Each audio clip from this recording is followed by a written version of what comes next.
there's really only two differences between accounting for a sole proprietorship and a corporation. One is that a corporation is going to have a line on their income statement called income taxes because they're a separate entity and they pay their own income taxes. And the other is the stockholders equity section, which is really simple except for the ridiculous outdated notion of par value. So let's take a look at the stockholders equity section of a corporation. Okay, we've looked at the balance sheet for a sole proprietorship many times. On the left-hand side are our assets, things that we own, like cash, accounts receivable, land, building, and equipment. On the right-hand side are two kinds of accounts. Liabilities, those are things that we owe. What we own minus what we owe gives us the other type of account on the right-hand side of the balance sheet, owner's capital. This is an owner's equity account, and so far this is the only owner's equity account we've ever talked about. And what we're going to do with a corporation is we're going to expand that to make it a little bit more apparent exactly what our sources of capital are. And what do I mean by that? Remember, when we first open our sole proprietorship, there is no money in there. So the owner makes an initial investment. Then after that, owner's capital at the beginning plus net income minus owner's drawings gives us owner's capital at the end.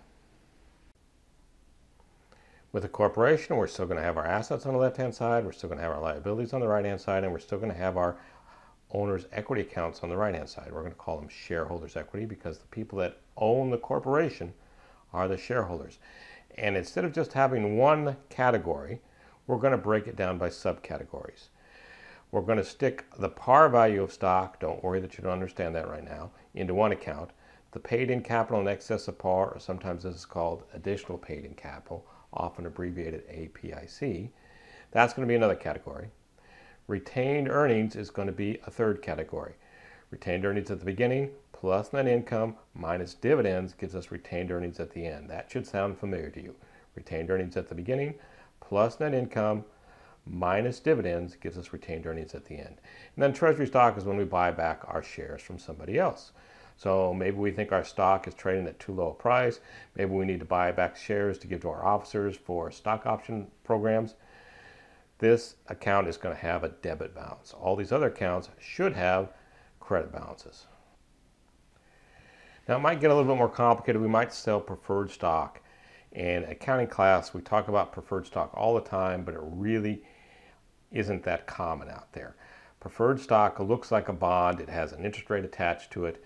And the par value actually means something when we talk about preferred stock. With common stock, it really is a meaningless number.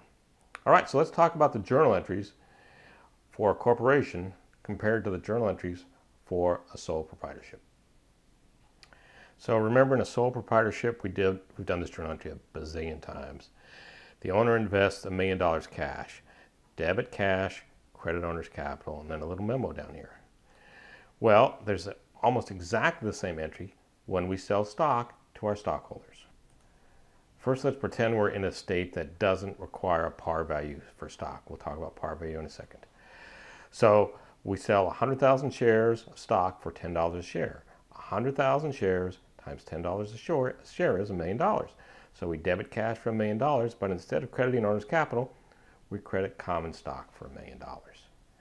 So you should see a similarity between these two journal entries. Now, many states require companies to establish a par value. It's an absolutely meaningless number. There are various stories about why it came about. Is it to protect other creditors so that we can't declare a great big dividend and then go out of business? Is it to protect future purchasers of stock so that we can't sell a share of stock for $10 to a guy at 1 o'clock and then at 1:01 across town sell another share for $9 and screw that guy out of $1? Doesn't matter. Point is that the only thing that par value does nowadays is it confuse beginning accounting students. And if we're in a state that requires a par value, our company will set it at as low a number as possible so they have maximum flexibility about declaring dividends. And then they'll sell the stock for whatever it's worth. And that whatever it's worth is unrelated to the par value. So let's say this company set its stock par value at $1 and it sells those same 100,000 shares. So it still gets the $1 million, but because we're in a state that requires a par value, we have to break that credit into two parts. The par value goes into the account called common stock, and anything in addition, anything in excess of that par, goes into the account called paid in capital in excess of par, or sometimes called additional paid in capital. And the total of that par value and that paid in capital in excess of par is called paid in capital. In other words, what our shareholders paid in. Just like our owner over here paid in $1 million, our shareholders paid in $1 million when they bought stock. The retained earnings is going to reflect money that we've earned on their behalf but have not paid out in dividends. Retained earnings is not cash. It's a running total of our net income minus dividends, because remember, retained earnings at the beginning plus net income minus dividend gives us retained earnings at the end. And so the only thing that might make this a little bit more complicated is if we sell some preferred stock, and we'll talk about that later.